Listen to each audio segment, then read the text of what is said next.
Hello everyone. This chapter is slightly different from rest of the chapter as it gives you the different insights about physics. How? Like you all know that force can change the momentum of the object, right? Force can cause the object to rotate. Force can cause the work to be done, right? तो like force apply करने से ना object में speed आ जाती है, like object को तुम रोक सकते हो just by applying the force. But what we study here, this is the property of material. Means, like if the same force is applied on the two different objects, they behave differently. Like one can change its shape and other will not. It's just their property of material, right? Which, like if one object is rigid, that means rigid body motion is there, object is rigid, what we consider in the rotational motion, right? If the object is there is rigid, that means it will not change its shape, and if it is changing its shape, that means the elasticity will come into the picture. You can simply observe, like if I'll take an example of the real life, if the two persons are in the same situation, they behave differently. Why? If everything is same, right? Still they will behave differently because of their property of material, right? That means the property of material causes a lot of difference into the result, right? So if I'll take another example of like diamond, right? So diamond doesn't shine because of its place and location. If it is in the crown of a king or queen, it will shine. No, diamond will shine even in the coal mines. That means the place and location and surrounding doesn't matter. Diamond shines because of its property of shining, right? It has that inherent property in it, right? So property of the material is something which distinguish one material from the another, right. So property of material हम लोग calculate करते हैं by Young's modulus, shear modulus, bulk modulus of elasticity according to the material, right? And that's not all. I'm trying to cover the fluid mechanics also in this chapter. Fluid mechanics is almost a different point of view of learning. Like in that, if I'll say an example, you have seen the ball is spinning, right, in the cricket match. The ball, why the ball is spinning, correct? This is the Magnus effect, right. वो air friction को कैसे cut down करती है, air pressure को कैसे cut करती है, ball spin कर रही है and the batsman is not able to जज where the ball will go, right? And you can always see the dynamic lifting when the aeroplanes are going up, right? And you can also see that you'll study in the Bernoulli's theorem and pressures, upthrust, these things are there, different concepts. Even capillary motion is also there in the fluid mechanics, right? So I will just say that physics provide you a different lens to see the things around you. So physics is really ultimate subject to learn, right? So if I focus on the JEE question, two questions are from the solids and rest of the questions are from fluid mechanics. Okay, so the first question is, two wires A and B, different materials, length, different materials, length भी different दिया है, material भी different है. Okay, so different materials, length has 6 centimeter and 5.4 centimeter. Area of cross section is also given 3 into 10 to the power minus 5.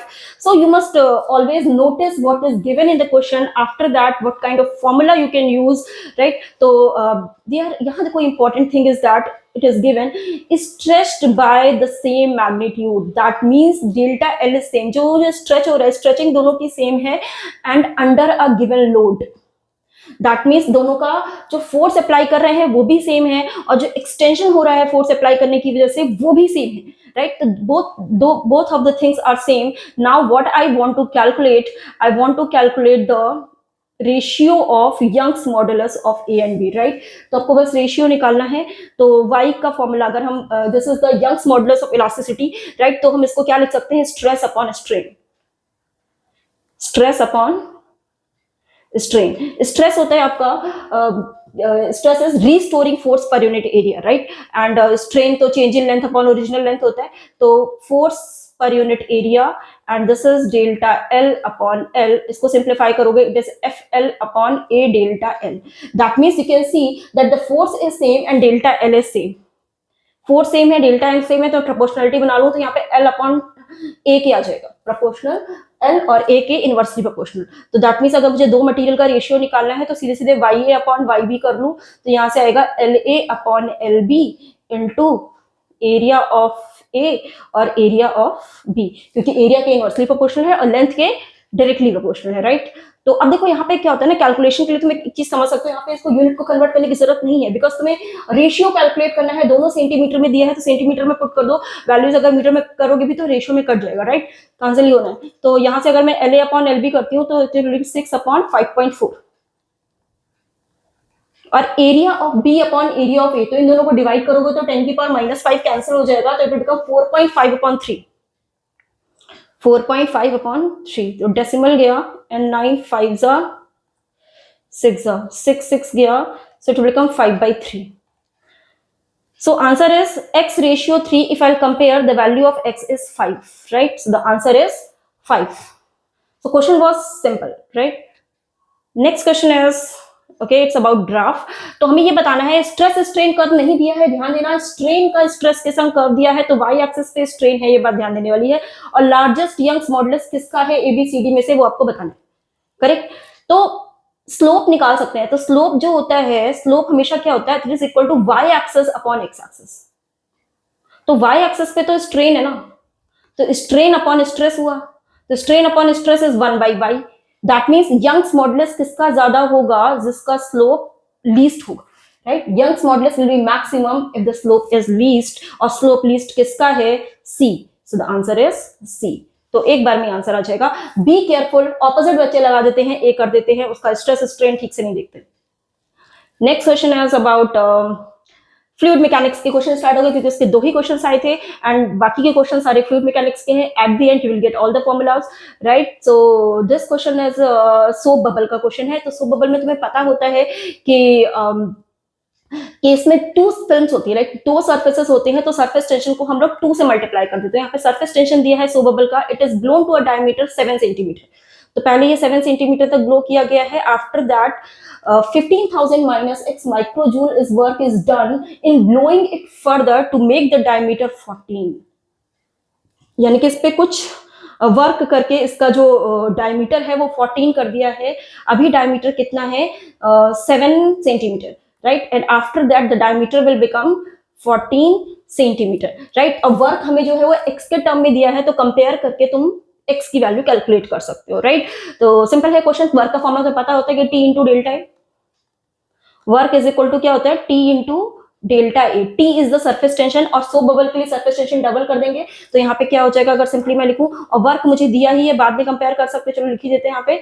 तो work मुझे दिया है, मैं लिख देती हूँ यहाँ पे 15,000 माइनस x, ये माइक्रोजूल में दिया है, तो 10 की पावर -6 से मल्टीप्लाई कर दो, और जो टेंशन है उसको 2 टाइम्स ले लेती हूँ मैं because of the soap bubble, तो ये जाएगा 2 इंटू 0.04 एंड डेल्टा ए, क्योंकि स्फेरिकल होता है तो इसका एरिया हो जाएगा 4πr², राइट। तो चेंज इन एरिया लेना है तो 4π capital R² minus 4π small R², correct. तो इसके बाद कुछ बचा नहीं, सिंप्लीफाई कर लो, 0.08 हो जाएगा। 4π कॉमन ले लो, 4π कॉमन हो जाएगा, पाई को 22/7 पुट कर देती हूँ, और 4π कॉमन हो गया तो R² माइनस R², तो रेडियस बाद में हो जाएगी 14/2, ये डायमीटर दिया था ना, तो ये जाएगा सेंटीमीटर में, ध्यान देना इसको मीटर में करना पड़ेगा क्योंकि सारा कुछ ऐसा यूनिट पुट करो, मैंने इसको जूल में किया हुआ है, राइट। तो यहाँ पे हो जाएगा 7 सेंटीमीटर, यानी कि 7 इंटू 10 की पावर -2 का स्क्वायर माइनस, और जो पुरानी वाली था उसका रेडियस 7/2 था, तो यहाँ पे डायमीटर 7 दिया था, तो ये हो जाएगा 7/2 इंटू 10⁻² का स्क्वायर। तो बस इसको सिंप्लीफाई कर लेते हैं, तो ये हो जाएगा मेरे पास क्या, 0.08 इंटू 4 इंटू 22/7। तो अगर यहाँ से 10 की पावर -2 का स्क्वायर करते हो 10 की पावर -4 आएगा, और 10 की पावर -4 कॉमन ले लेते हैं, 10 की पावर -4 विल बी कॉमन। तो यहाँ क्या होएगा 49 - 49/4, so it will become 49 - 49/4। तो 149 कॉमन ले लो, तो 1 - 1/4 will become 3/4। तो इसको सिंप्लीफाई कर लो। तो यहाँ से अगर मैं 10 की पावर -6 है, इसको लिख लेती हूँ मैं 15,000 - x इंटू 10⁻⁻6 है।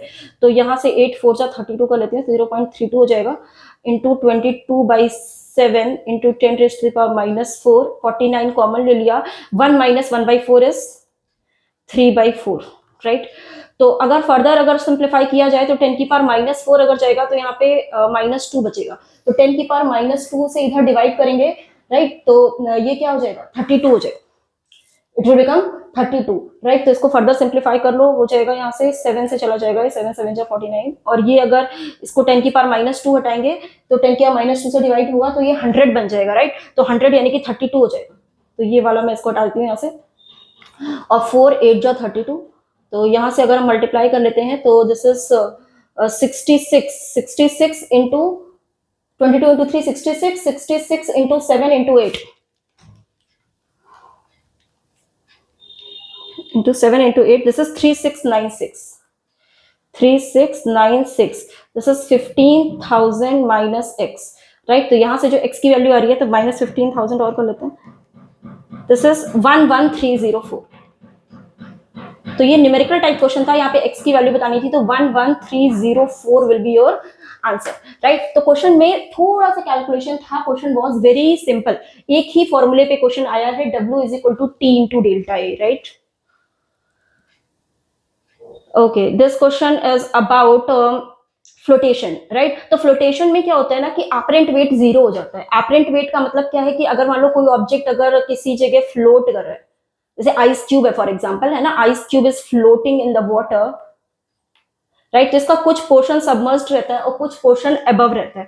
तो क्वेश्चन में क्या दिया है कि क्यूब जो है, क्यूबिकल ब्लॉक है, उसका डेंसिटी 600 है, एंड द लिक्विड का डेंसिटी 900 किलोग्राम पर मीटर क्यूब है, and if the height of the block, total height है 8, total height of the block is 8, ये 2D में नहीं है, 3D क्यूब है ना, क्यूबिकल ब्लॉक है, एंड इसकी पूरी हाइट 8 है।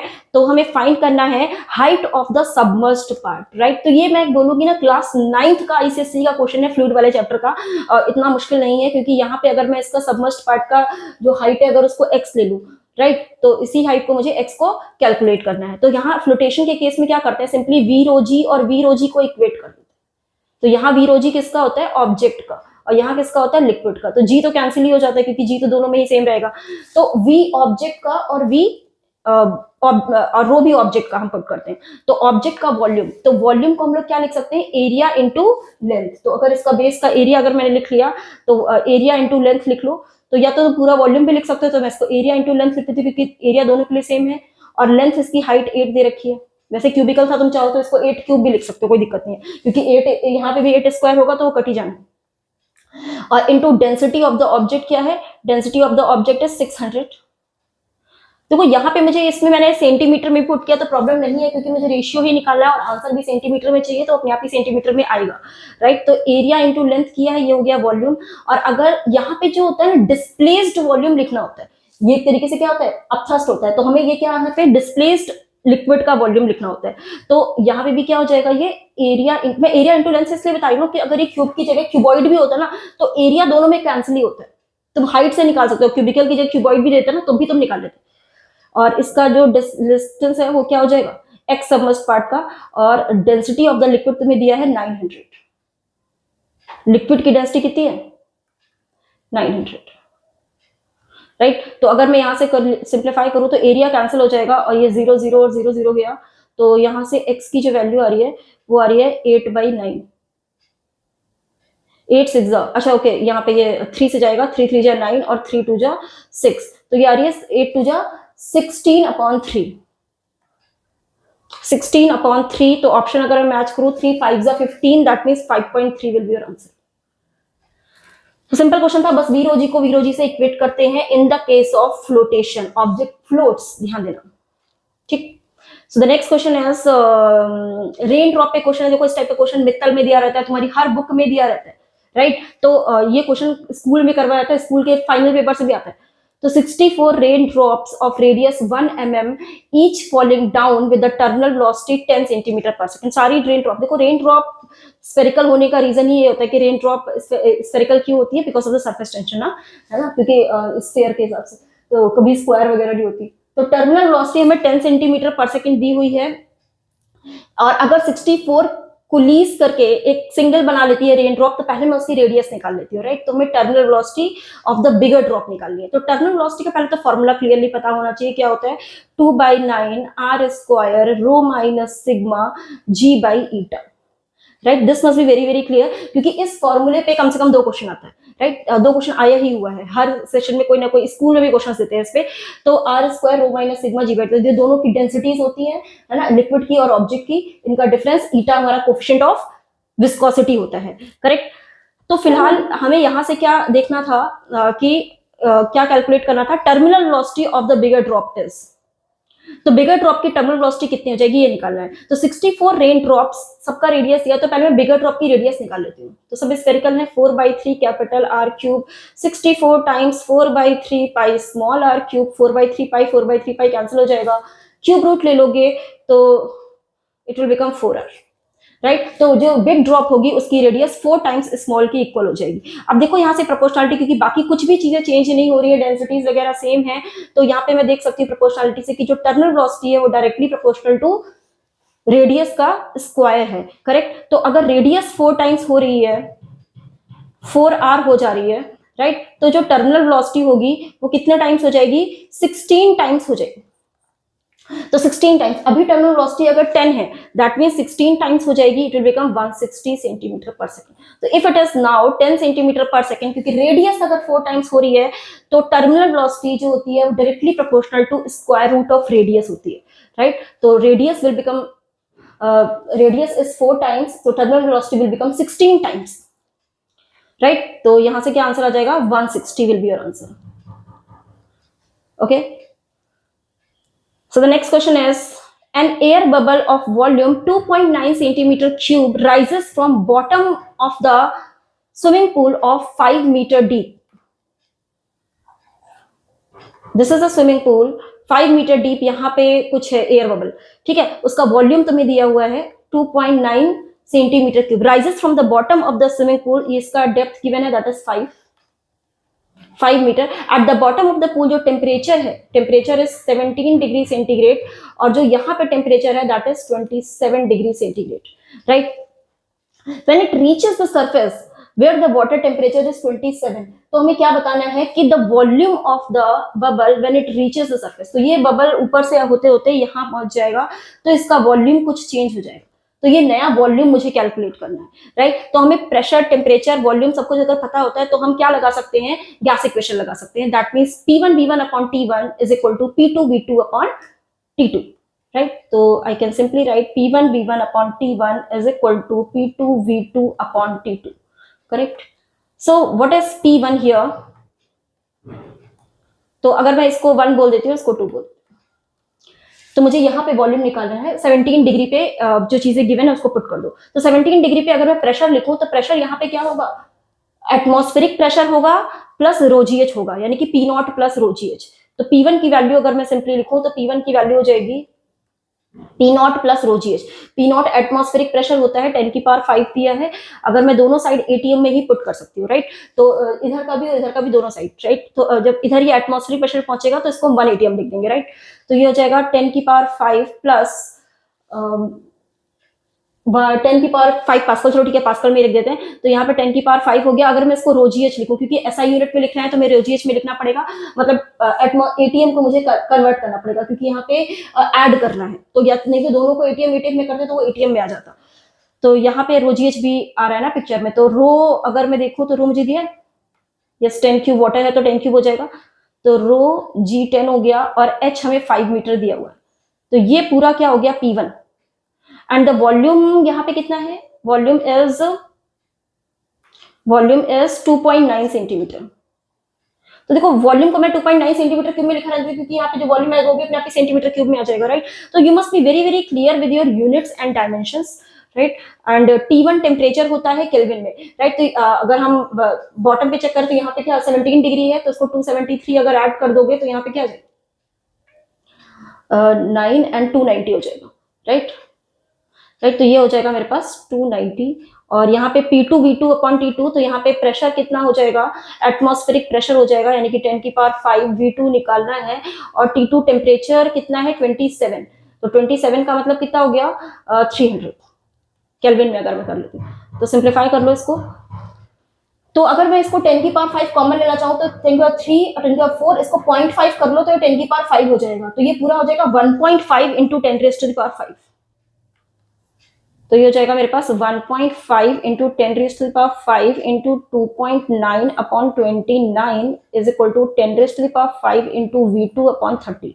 तो 10 की पावर 5 तो गया और डेसिमल हटाओगे तो यहाँ से भी 10 गया, तो ये वाले से ये 10 गया, तो यहाँ बचेगा आपके पास 3 और आएगा 4.5। तो 3 into 1.5 will give you 4.5। So 4.5 will be the answer. V2 is equal to 4.5 centimetre cube, क्योंकि मैंने यहाँ पे सेंटीमीटर क्यूब में पुट किया। सो क्वेश्चन मेरे को simply P1 V1 upon T1 को V2 V2 अपॉन T2 के इक्वल केयरफुली पुट करना था, राइट।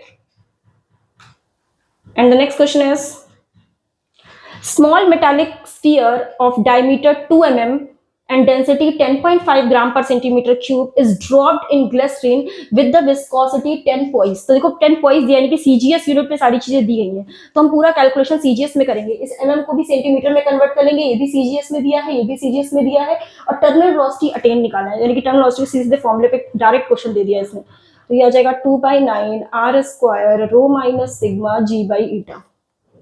तो देखो ध्यान से केयरफुली पुट कैसे किया जाता है वैल्यूज को। तो अगर रेडियस, यानी कि ध्यान देना डायमीटर दिया है तो रेडियस हमारे पास हो जाएगी 1 mm, तो 1 mm को अगर हम सेंटीमीटर में करते हैं तो ये हो जाएगी 0.1, तो 0.1 सेंटीमीटर। तो ये जो यहाँ से हम देख सकते हैं रेडियस क्या आ जाएगी 0.1 सेंटीमीटर। तो 0.1 का r का स्क्वायर है और रो माइनस सिग्मा, यानी कि इन दोनों को सब्ट्रैक्ट कर दो, तो 10.5 माइनस 1.5 विल बी 9। ये हो जाएगा, इन दोनों को रो माइनस सिग्मा करोगे तो it will become 9 upon eta. Eta is 10 poise ना, तो 10 से डिवाइड कर लो, सब सीजीएस में तो कोई प्रॉब्लम नहीं है, राइट। ये 2/9 था, तो ये 9 और 9 गया, तो यहाँ से आएगा मेरे पास 10 की पावर -2 है, ये 10 की पावर -2 का स्क्वायर। तो हमें क्या निकालना था टर्मिनल वेलोसिटी 2/9 r स्क्वायर। तो देखो यहाँ पे मैंने g नहीं लिखा है, 2/9 r square rho minus sigma g। तो g की वैल्यू अगर हम सीजीएस में पुट कर, देखो 10 मीटर पर सेकंड स्क्वायर एसआई में दी हुई है ना, तो अगर इसको सीजीएस में करोगे तो ये हो जाएगा 1000, राइट। तो इसको सिंप्लीफाई कर लेते हैं यहाँ से, तो हो जाएगा 0.01 इंटू 100 1 हो जाएगा, तो आंसर आएगा 2, क्योंकि ये 0.01 इंटू 100 क्या हो जाएगा 1, तो ये 1 इंटू 2 आंसर इज 2। तो टर्मिनल वेलोसिटी आंसर आ जाएगा 2 सेंटीमीटर पर सेकेंड, राइट। डायरेक्ट क्वेश्चन था। नेक्स्ट क्वेश्चन है, when the part of the straight capillary tube is placed vertically in a liquid and liquid raises to a height h, if the inner radius of the capillary tube and the surface tension and the liquid decreases, यानी कि तुम्हारा ये थोड़ा error type का question है कि इसकी जो सरफेस टेंशन वगैरह को अगर हम डिक्रीज कर दे रहे हैं तो इस पे क्या इफेक्ट आएगा, what will be decrease. Increase decrease वाला है, एग्जैक्टली एरर भी नहीं है। अगर हम उसकी वैल्यूज को कुछ चेंज कर दें, तो एरर में हम डिफरेंस क्या होता है ना कि हम सारा पॉजिटिव ले लेते हैं, लेकिन इसमें हम सारा पॉजिटिव नहीं लेते, अगर डिनोमिनेटर में है तो उसको माइनस लेते हैं, राइट। तो हमें कैपिलरी ट्यूब का फॉर्मूला पता होना चाहिए कि हाइट ऑफ द कैपिलरी का फॉर्मूला क्या होता है, that is 2t cos theta upon r rho g। तो T is the surface tension and H is the height of the capillary, R radius, rho density, G तो तुम्हें पता ही है, theta is the angle of contact। तो इसमें को ये भी ठीक है। तो यहाँ पे अभी हमें क्या निकालना था, height of the liquid in the tube will change, तो हाइट का चेंज निकालना है, और तुम्हें टेंशन सरफेस टेंशन का जो चेंज है वो 1% दिया है, और रेडियस का चेंज देखो किसका 1% दिया है, चेक कर लेती हूँ यहाँ पे। रेडियस चेंज हो रही है, डेंसिटी चेंज हो रही है, सरफेस टेंशन भी चेंज हो रही है, सब कुछ डिक्रीज हो रहा है, यानी कि सबका डिक्रीज कितना है 1%, सब पे डिक्रीज कितना हो रहा है 1%। तो मैं यहाँ पे अगर इसकी इक्वेशन लिखूं डिफरेंस वाली, तो डेल्टा एच अपॉन एच किसके इक्वल आएगा, डायरेक्टली हम लिख सकते हैं डेल्टा टी अपॉन टी, क्योंकि न्यूमरेटर में है, कांस्टेंट का नहीं लिखते हैं, एंगल इसमें कोई चेंज नहीं है, आर रो डेंसिटी में चेंज है, रेडियस में भी चेंज है, यानी कि माइनस का डेल्टा आर अपॉन आर आएगा, minus delta rho upon rho आएगा, और जी तो चेंज होगा नहीं, राइट। तो यही आ जाएगा, इसको सिंप्लीफाई कर लेते हैं। तो यहाँ पे ये क्या है, -1 माइनस ये भी -1 और ये भी क्या है, मैं डायरेक्टली परसेंटेज में लिख रही हूँ तो आंसर परसेंटेज में ही आ जाएगा, राइट। तो मैं इसको चाहूँ तो यहाँ पे इंटू 100 कर लो डायरेक्टली, और ये पूरा इंटू 100 में मैं लिख रही हूँ। 1% सबका डिक्रीज दिया हुआ, तो ये -1 है, तो क्या हो जाएगा, -1 +1 और +1, तो ये गया। सो 1% इज योर आंसर, +1%। तो क्वेश्चन वॉज रियली सिंपल। अगर तुम्हें एक फॉर्मूला पता था और तुम्हें डिक्रीज इंक्रीज वाली चीज कैलकुलेट करनी आती है तो तुमसे बन जाएगा। हाँ देखो, ये क्वेश्चन तुम्हारा स्टेटमेंट बेस्ड दिया हुआ है। इसमें क्या है, pressure of a fluid exerted only on solid surface in contact. भाई only on the solid surface क्यों? अगर हम किसी लिक्विड में कोई लिक्विड ही एंटर कर दे, तो लिक्विड का ही कुछ मरकरी का बना दे, तो क्या उस पर फोर्स नहीं लगेगा? Pressure of a fluid is exerted only on the solid surface in contact. नहीं भाई, स्टेटमेंट गलत होगी, दिस स्टेटमेंट इज रॉन्ग।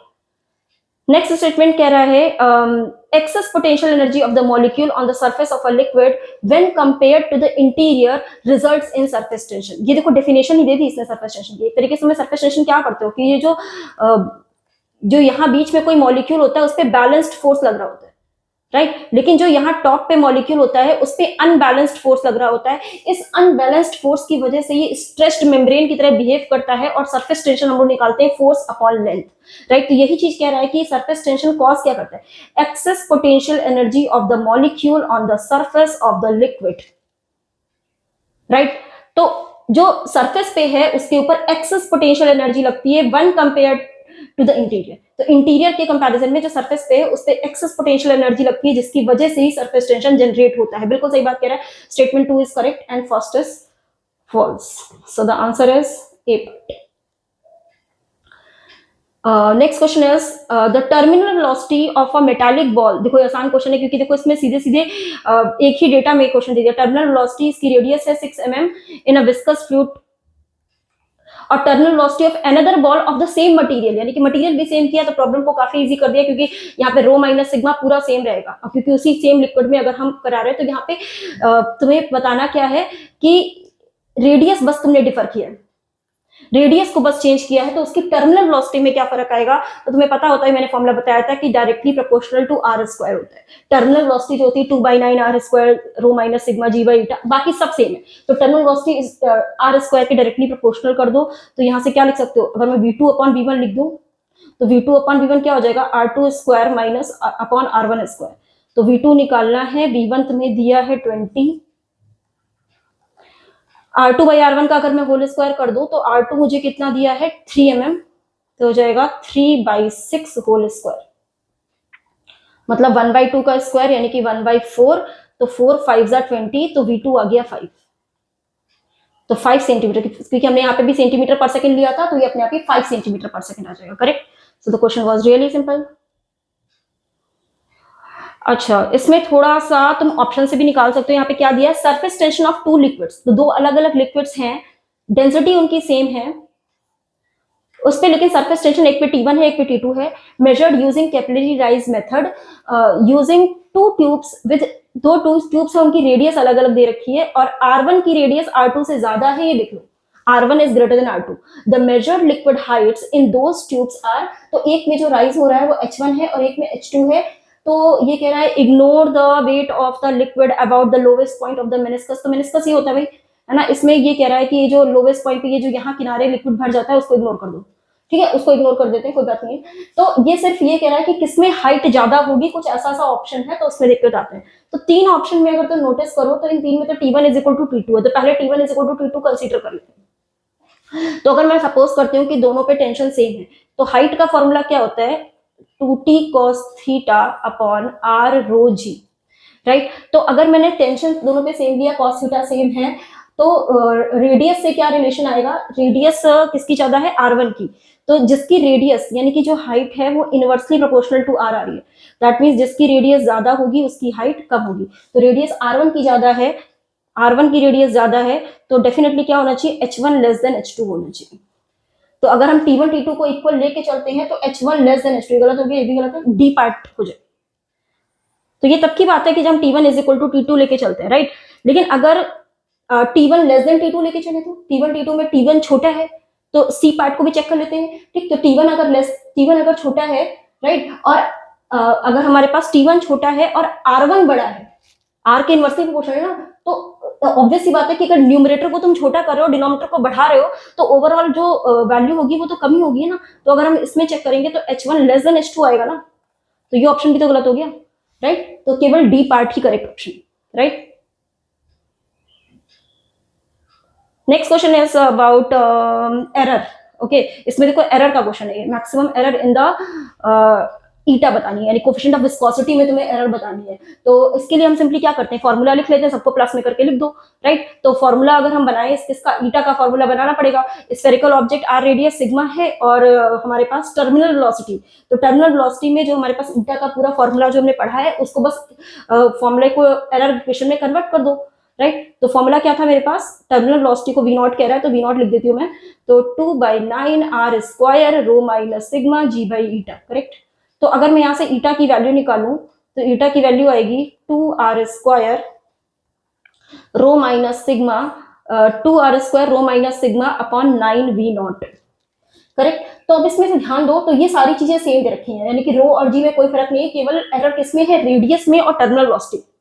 देखो रो और ईटा अटेन्स टर्मिनल वेलोसिटी दिस, तो ये सब चेंज नहीं हो रहा, राइट। क्या चेंज हो रहा है तुम्हारे पास, देखो ये सब सेम रखना है, तो हमें एरर निकालनी है ईटा में।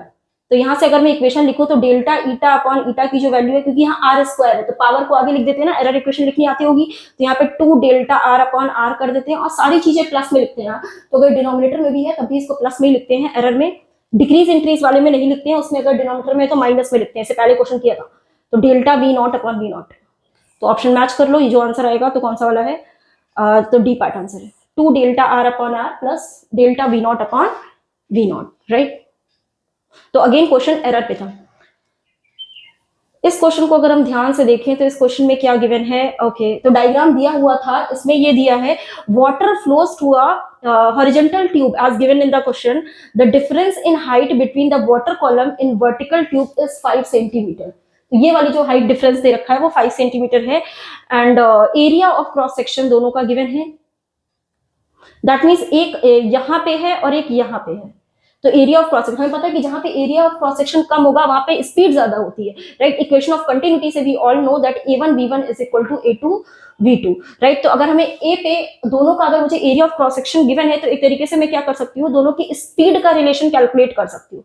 तो अगर मैं फर्स्ट पॉइंट को 1 बोल दूं, इसको 2 बोल दूं, तो इसका एरिया मुझे 6 गिवन है, तो इसको मैं VA लिख देती हूँ, और यहाँ पे इसका एरिया सेकंड वाले का एरिया 3 है और इसको VB लिख देते हैं, राइट। तो 3 2 जा 6, दैट मीन्स जो वेलोसिटी ऑफ B आ रही है वो ज्यादा होगी, कितनी कितनी होगी, 2 टाइम्स VA के, जो B की वेलोसिटी होगी that will be 2 times VA, और VB पे वेलोसिटी ज्यादा भी होनी चाहिए, राइट। तो अब यहाँ पे हमें फाइंड क्या करना था, रेट फ्लो निकालना है, तो A इंटू V को ही रेट फ्लो बोलते हैं, A इंटू V, लेकिन V की वैल्यूज नहीं पता है तो उसको हमें कैलकुलेट करना पड़ेगा। तो V की वैल्यूज हम लोग कैसे निकाल सकते हैं, क्योंकि काइंड ऑफ वेंचुरी मीटर वाली चीज दिख रही है, बर्नौली लगा सकते हैं, राइट। तो बर्नौली में अगर हम सेम हाइट पे लिखते हैं तो उसी को वेंचुरी मीटर बोल देते हैं, हाइट वाला पोर्शन अगर कट जाएगा, तो अगर मैं डायरेक्टली इक्वेशन लिखूं बर्नौली की तो क्या बनती है हमारे पास, P1 plus half rho V1 square is equal to P2 plus half rho V2 square, क्योंकि रो GH वाला टर्म हो गया है कैंसिल। तो अगर मैं इसमें बचाए कि 2 को मैं B पार्ट ले रही हूँ, ये A है, राइट। तो अगर हम P1 माइनस P2 यहाँ पे कर दें तो ये हाफ रो अगर कॉमन ले लो तो ये बनेगा V2 square minus V1 square. तो V2 हमारे पास ये क्या है, ये VB ही V2 है, यही V2 है, यही V2 है और यही V1 है, ठीक।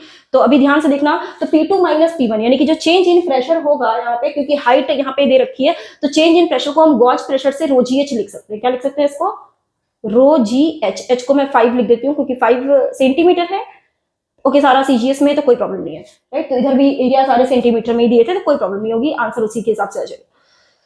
तो यहाँ से रो GH लिख दिया और यहाँ से क्या लिखोगे इसको, हाफ रो और V2 स्क्वायर, तो V2 क्या है, एक तरीके से ट्वाइस ऑफ V1 है, तो यहाँ पे 2V1 स्क्वायर हो जाएगा और माइनस V1 स्क्वायर हो जाएगा, तो 2V1 स्क्वायर हो जाएगा 4V1 square minus V1 square, 3V1 square, right. तो रो से रो कैंसिल कर दो, तो यहाँ पे क्या आएगा, G को अगर हम CGS में लिखेंगे तो G कितना हो जाएगा, 1000, G हो जाएगा मेरे पास 1000, और ये है 5, एंड यहां से क्या होगा 3V1 square, 3/2, v1 square, right. तो इसको सिंप्लीफाई अगर हम कर लेते हैं तो यहाँ से मिलेगा 5 2 10 और उसका स्क्वायर रूट लेंगे 5 10 यानी कि 10,000 हो जाएगा, 10,000 अपॉन 3। तो 10,000 अपॉन 3 का अगर स्क्वायर रूट ले तो 10,000 का स्क्वायर रूट होगा 100, तो 100 बाई रूट 3 की वैल्यू आ जाएगी। तो यहाँ से अगर हम v1 निकालेंगे तो आएगा 100 बाई रूट 3, राइट। तो लेकिन मुझे वेलोसिटी नहीं निकालनी थी, मुझे रेट ऑफ फ्लो निकालना था, राइट। तो रेट ऑफ फ्लो क्या होता है, it will become a1 v1 भी निकाल सकते हो, नहीं तो a2 v2 भी निकाल सकते हो। तो अगर हमने v1 निकाल लिया है तो हम a1 से इसको मल्टीप्लाई कर देते हैं।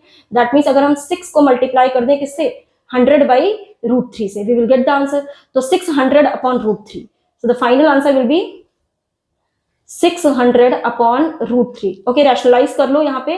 तो रैशनलाइज अगर कर लेंगे तो ये बन जाएगा 3 2 जा 6, तो 200 root 3 will be your answer, right. तो क्वेश्चन में कुछ नहीं था, बर्नौली लगाई है और रो जीएच करके यहाँ से स्पीड हमने इक्वेशन ऑफ कंटिन्यूटी से कैलकुलेट कर लिया, राइट। तो I hope the video was helpful, right. So अगर क्वेश्चन समझ में आया है, just hit the subscribe button and you will get more videos like this. You can note down the formula whatever I have used in the in solving these questions. Okay, thank you. We'll see you in the next video.